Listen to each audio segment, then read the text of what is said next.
اے انسان، تجھ کو اپنے رب کریم کے بارے میں کس چیز نے دھوکہ دیا؟ وہی تو ہے جس نے تجھے بنایا، پھر تیرے اعضاء کو درست کیا اور تیری قامت کو معتدل رکھا، جس صورت میں چاہا تجھے جوڑ دیا۔ مگر افسوس تم لوگ جزا کو جھٹلاتے ہو، حالانکہ تم پر نگہبان مقرر ہیں، یعنی معزز کاتبین۔ جو کچھ تم کرتے ہو وہ اسے جانتے ہیں۔ بے شک نیکوکار نعمتوں کی بہشت میں ہوں گے اور بدکردار دوزخ میں، یعنی جزا کے دن اس میں داخل ہوں گے اور اس سے چھپ نہیں سکیں گے۔ اور تمہیں کیا معلوم کہ جزا کا دن کیسا ہے؟ پھر تمہیں کیا معلوم کہ جزا کا دن کیسا ہے؟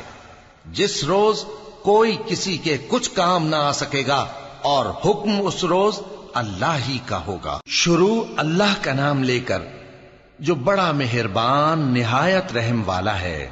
ناپ اور تول میں کمی کرنے والوں کے لیے خرابی ہے، جو لوگ